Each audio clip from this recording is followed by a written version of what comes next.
You need to live like God is always watching. You may have the opportunity to do something bad, or you may have the opportunity to steal some money or snake somebody, but in the end, you're going to pay for that, and the bill will be paid.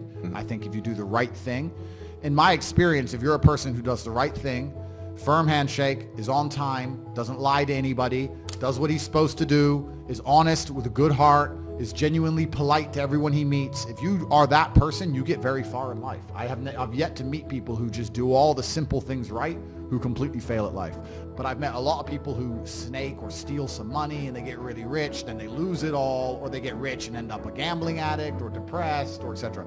So you have to just understand that God is always watching. He's going to reward you in the end. That's the first thing. And the second thing I will say is that you are the sum of the 5 people you spend the most time with, and you need to curate your reality. I think the biggest problem with young people today is that they don't curate their realities heavily enough. The people that they want to spend most time with aren't adding any value to their lives, and then they end up wondering why they don't get anywhere.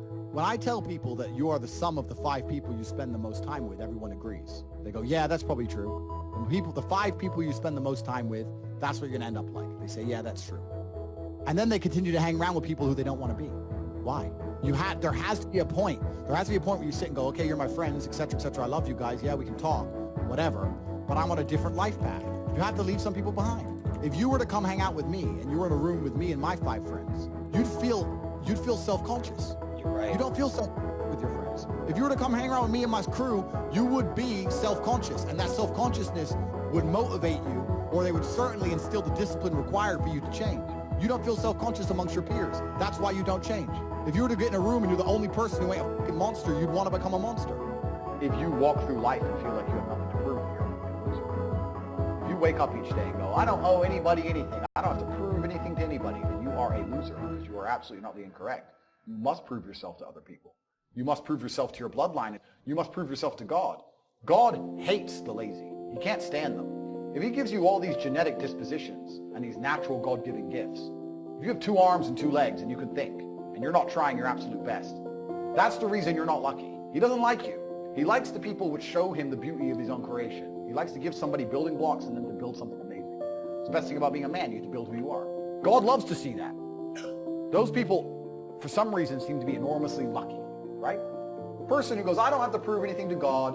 I don't owe all of my ancestors any effort. You know, for 5,000 years, people were dodging saber-toothed tigers and catching the plague and running from Genghis Khan just for my stupid ass to be born. I don't owe them anything. Don't owe them a thing, because I want to play video games. These people are losers. You should walk through earth with force inside of you. As I walked into this hotel reception, everybody, not because they know who I am, but because as I move, even if it's behind their head, people feel something. It's an energy that comes from brutal competence. That's what happens when a predator walks in a room. You pay attention next time you're in a restaurant. If a man who's truly dangerous walks in, nearly every other man kind of looks up at the same time. Feel it. You need to, or you don't survive. We've evolved with that to live. That's who I am. I couldn't imagine not being that man. I've done that because I've been trying to prove myself to my lineage my entire life. I wake up every day with something to prove. I have hundreds of millions of dollars. I wake up and think, more. I'm in fantastic shape, 4 times world champion. Fighting the Matrix out here by myself, more. I will have to be braver. I must try harder. All I do is prove myself. So when I hear people go, I don't have nothing to prove, then you're a loser. Peasants have never felt like they needed to prove anything. But kings felt like they needed to go and conquer land. Isn't that coincidental? That the king, who already had it all, felt like he needed to go to some far-flung land and conquer it and take it and prove he's the king. But the peasants, I don't have to prove nothing to nobody. You're a loser, man. You're a dummy. I absolutely and utterly, completely have everything to prove to everybody all the time. That's who I am. I will prove anything to anybody. If I sit and say X, I will prove it to anyone. I can be checked anytime. And their ancestors who fought saber-toothed tigers, or escaped the Mongol hordes, or managed to dodge bombs in the Second World War. All the shit they went through just for this cretin to be born. And to look at him, look at who he is, listen to his life story, listen to what he does on a day-to-day basis, and they would feel nothing but shame. Your ancestors did all that struggling to survive, hunting and gathering, avoiding enemies, anything it took, dying at age 30 from a tooth infection, all the crap they went through just for you to be born so you could smoke weed and jack off.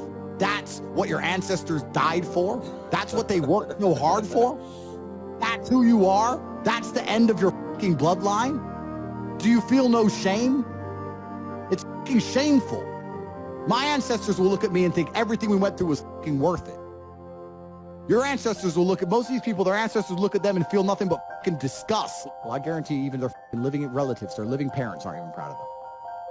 Like your own father's ashamed of you, and you don't even feel fucking motivated to do it. It's a fucking shame. If you were to go and look your father in the eye and said, you know what, I could have been a UFC champion. I could have been a multi-millionaire. I could have been a race car driver. I could have been a nuclear physicist. Could have done all these things, but I was busy on. You think he's gonna be proud of you? No. And there's men here who will deny it, right? There's men who will go, no. But those are the ones who are most lost. And they should look in the mirror, look deep in their own eyes and say, yes, I'm fucking disgusting. I can change this. That's the beauty about being a man. If you're disgusting, you can change it. That's the beauty. There's nothing stopping you changing it. You're right. And you must accept it. You must accept it first. Most of these people, what they do is they hang around with other disgusting people, and then they're a little group of disgusting people, and they think, well, I'm not disgusting, everyone's disgusting, and this is normal, and it's normal to be a fucking golf. Not in my world, it isn't. It's not normal to be a fucking jerk off in my world. It's the denial that's going to hold you back the most. The people who go, yes, I'm wasting my potential. Those are the ones who have potential. The ones who stand up and go, I am wasting my potential. I could be anything, and I am not that yet. They have a chance. The men who go, well, no, actually, I'm fine. They're inside the matrix, fully slave-minded. They're a waste of time. But if you sit there and go, you know what? Yeah, I am wasting my potential. Yes, I can be more than I am. Even if I'm already great, I can be better. As good as I am, I still push myself to the limit every single day. I have every single thing a man could possibly want. I'm still pushing myself. This is your prerogative as a man.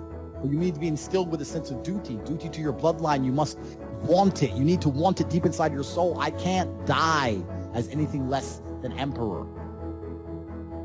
It's my destiny. There are duties that men must fulfill, whether to God or to your bloodline. If I feel extremely happy and excited, I'm going to use that as motivation or energy to do amazing things and do good and work hard. If I feel absolutely depressed and distraught, I'm going to use that as endless energy and motivation to do amazing things and work hard. It doesn't matter what you give me. Energy cannot be destroyed. It can only be converted and transferred. It doesn't matter what fuel you give me. If you give me diesel, petrol, kerosene, vodka, doesn't matter what you put inside of my engine. Hard work is going to come out. Absolutely. Success. That's all I know how to do. Making the best move on the chessboard, regardless of how losing your position is a life philosophy that most will never understand. Sometimes you look at your position on the board and you're f***ed. But still, regardless of how f***ed you are, there's still a best move. There's always a best move and a worse move, no matter how bad things are. Many people, when they get to a losing position, think, it doesn't matter, I don't have to make the best move anymore. I actually disagree. Maybe 9 times out of 10, the best move won't save you, but that 1 time out of 10, the best move might be just enough to save your ass. And on a long enough time frame, if you play the game repeatedly, day after day, taking risks, always making the best move, regardless of whether you're winning or losing, it will compound into an upward spiral of never-ending success. You might end up somewhere near me. You might have dinner one day. You might stop being a brokey. You might stop being a loser. If your girl leaves you, the best move on the board, perhaps is to go to the gym, perhaps is to send her flowers, perhaps is to never text her again. But you should make the best move on the board regardless. Even if you don't want her back, you should still make the best move. You should always think that way. What move will give me the best possible strategic position? That's how you think. That's how I think. Best move on the board is how you should approach your life. Next time you're in a situation, you should sit and say, okay, this is a bad situation. But what's the best move I could possibly make? What's the outcome I would like? What's the most likely move to give me that particular outcome? And you'll be surprised what some of them are. I had a guy email me the other day saying he lost his job. He was the worst salesman. Well, then you deserve to lose your job. That's how sales works. It's fearsome. He goes, well, I don't know. What should I do? I said, what's the best move on the board? He goes, well, I really want the sales job. I think I can get good at it. I said, well, then work for free. So do you have another job yet? He said, no. Okay, while you're applying for other jobs, instead of sitting around on your ass at home, keep working for free for the company for 2 or 3 weeks and see if you can turn it around. And he tried that. And he couldn't because he's shit at sales. But the Point is, if he would have sat at home doing nothing, it wouldn't have helped him. The best move on the board was to try and prove to his company that he's actually worth something. If he was worth something, in those 2 or 3 weeks, he might have turned around and got his job back. He still got to apply for new jobs. He didn't lose anything. Best move on the chessboard. That's how I want you to approach your life, ladies and gentlemen. It's the mental model in which you should apply to scenarios to deduce what is the best possible action. Because if you're always making the best move and very rarely making the worst move, it's pretty hard to lose. It's player versus player out here. The world is about winners and losers, and everyone is competing against each other. You are competing against me. I'm competing against you. You're competing against your friend. You're competing against your enemies. You want $1, so does everyone else. You want that hot girl, so does everyone else. You want that house, so does everyone else. What's amazing is the things you want, the main reason you want them is because other people want them. So you can show off that you have it and they don't. It is competition. Kind of like the age-old adage. If a tiger is chasing 10 people, you don't have to be the fastest. You just have to be faster than the slowest guy, because he's fucked. So considering that a lot of people are constantly making the wrong moves, if you can just start to make the right moves most of the time, you'll see exactly how easy life can be. I don't even want your energy around me, because quitters are the worst people on the planet. You can give a quitter absolutely everything and they will still fail. You can give it, doesn't matter what it is. If you go to IKEA and buy a flat pack table and put it in front of a quitter, you will never have a table. He'll look at it, and it's just long, and he'll quit. Quitters can have every single advantage. Quitters can have all the information. Quitters can have all the tutelage. Quitters can have a mentorship. Quitters can have someone who messages them every morning, hey bro, let's get it. And guess what they're gonna do at the end? Quit. They ain't never gonna have. So if you're a quitter, I don't even want you even inside my organization. I don't want quitters anywhere near me, because you're never gonna be successful. People say, hey man, you need to find what you're passionate about and do that. And what they're trying to say is only do what you like, because you have no motivation to do anything else. Well, I'm going to sit here and once again explain to you how different the world is when you have a mind which isn't warped and affected easily by outside influences. You are never going to become a robot. This has nothing to do with not feeling emotions. This has nothing to do with just becoming an empty, emotionless void of a person. That's not what this is. This is about understanding that you're a human being. You're going to feel emotions. This is a beautiful thing, and making sure that you use them in the correct way. A, and B, you do not ever let them stop you doing what you're supposed to do. I say to people often, I haven't felt like going to the gym in 2 years. I'm wearing my gym clothes right now. I just finished training.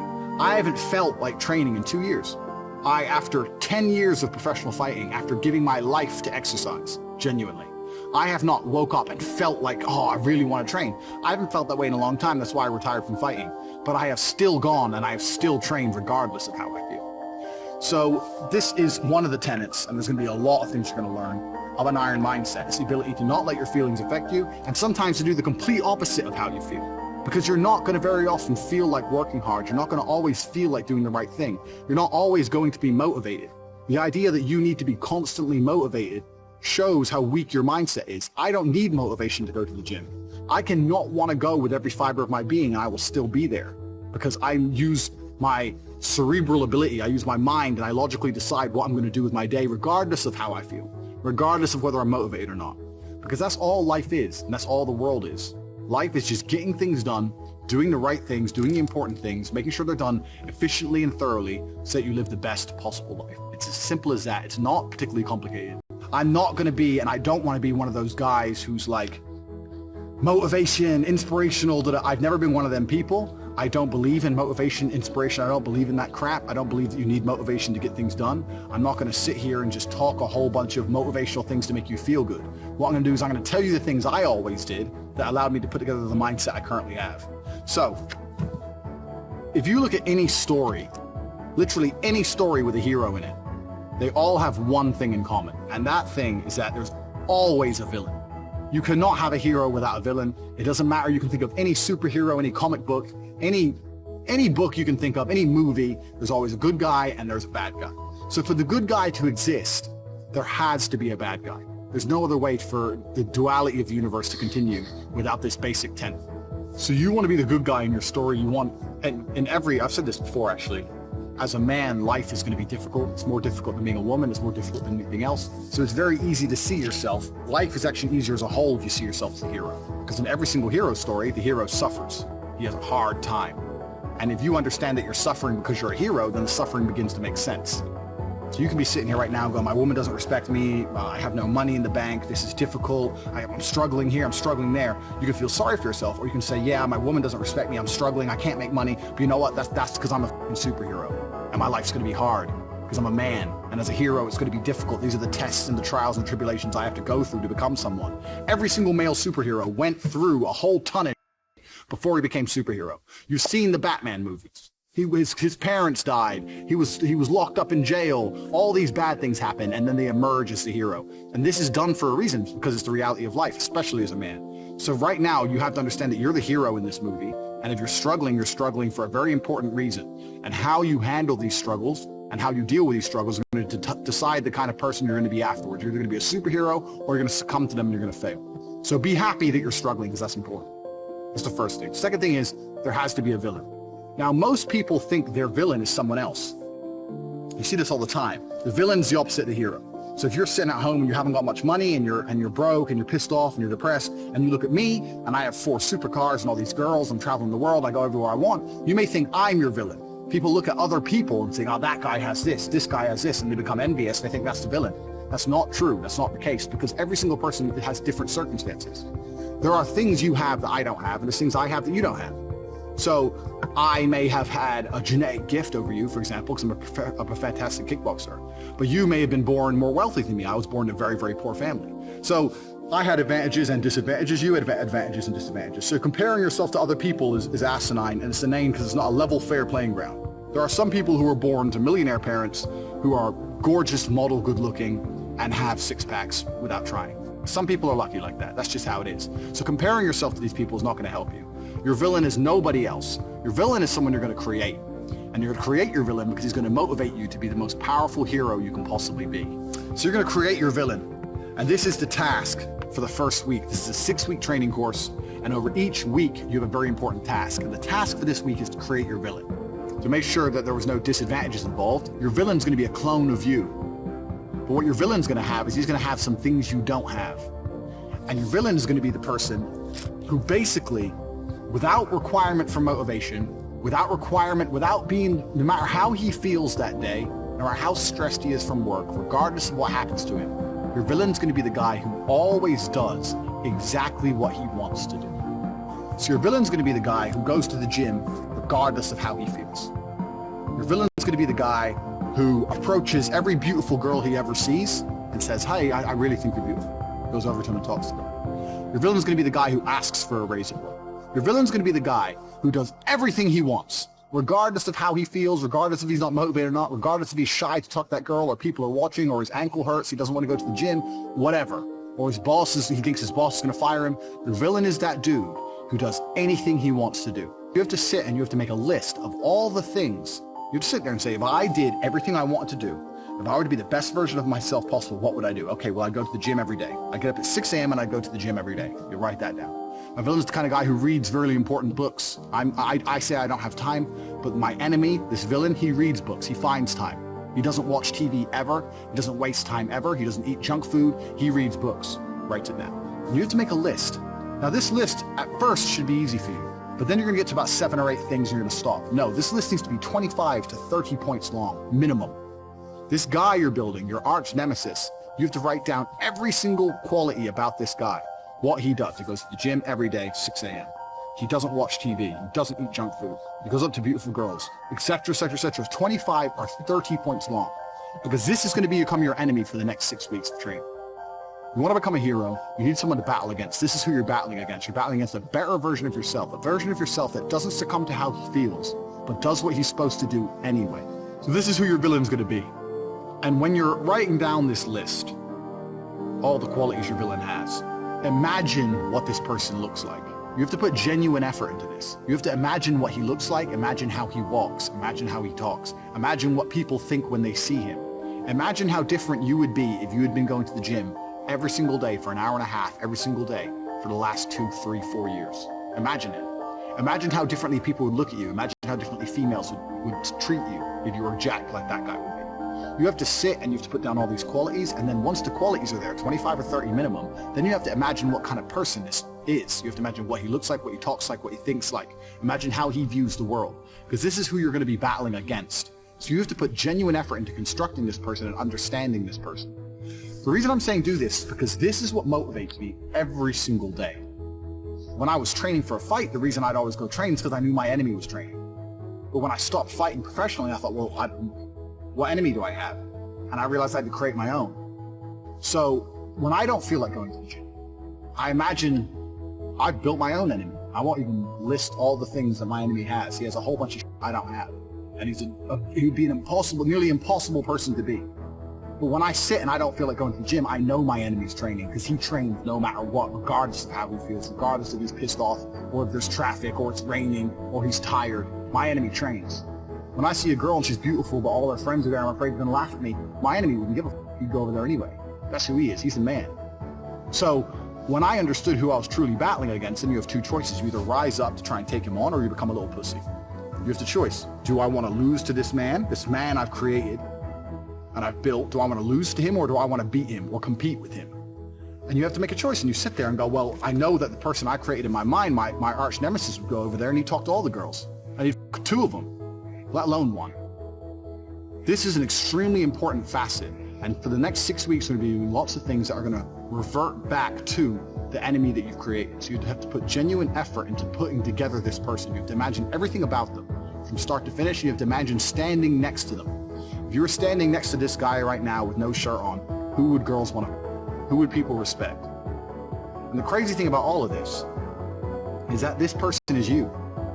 This person is you. It's just you with a little bit of a different path or a different take on life. It's you who's the person who does whatever he's supposed to do regardless of how he feels. It's you with an iron mind. This is the exact point. The reason creating this enemy is so important, and the reason viewing him and seeing how he sees the world and understanding how important and powerful this person is important, is because that person is you. That person is you who does what he's supposed to do without fail. That's all it is. And when you truly, truly put this person together and you truly, truly understand it, and you find out what you could be and you find out what you're battling against, you're going to become far more difficult to demotivate. It's going to be much harder for someone to say to you, don't go to the gym, because you're going to know, well, my enemy, this guy, give him a name, whatever. This dude's going to the gym. That's why he looks how he looks. And that's who I'm being compared to. So I have to go to the gym. Oh yeah, but I'm tired. Well, you don't go then. My training partner doesn't want to go. Fine, you don't go. I am going. I'm not the guy who's going to let this man beat me. And you have to start comparing yourself to this guy in every single facet. I still do it to this day. I compare my bank balance to this guy's and he's killing me. I compare my body to this guy's, he's killing me. I compare so many things about myself. You guys may look at me and go, oh, Tate, millionaire, girls, this, that, that. I'm still comparing myself to this person I've created. And I know that I'm losing. And that's what drives me forward. That's why I don't miss the gym. That's how I find a way to make money. That's how I do whatever it takes to succeed, because I know who I'm battling against. Most of you guys have no enemy. You have no enemy. Or you have an enemy which is somebody else. You're looking at Justin Bieber or Drake or something. That's not going to motivate you. That's pointless. It's not going to help you. Or you have no enemy at all. You have a support structure around you, and you have people who say, oh, you're great just the way you are. You're beautiful just the way you are. And you're sitting there and living in your little comfort zone, you little bitch. Put this enemy together from start to finish. And when you truly put this list together, you truly create this person and truly understand that it could be you, it's going to be far more difficult to stop you doing what you need to do in the future. You can give a quitter absolutely everything and they will still fail. You can give it, doesn't matter what it is. If you go to IKEA and buy a flat pack table and put it in front of a quitter, you will never have a table. He'll look at it, it's just long, and he'll quit. Quitters can have every single advantage. Quitters can have all the information. Quitters can have all the tutelage. Quitters can have a mentorship. Quitters can have someone who messages them every morning, hey bro, let's get it. And guess what they're gonna do at the end? Quit. They ain't never gonna have. So if you're a quitter, I don't even want you even inside my organization. I don't want quitters anywhere near me, because you're never gonna be successful.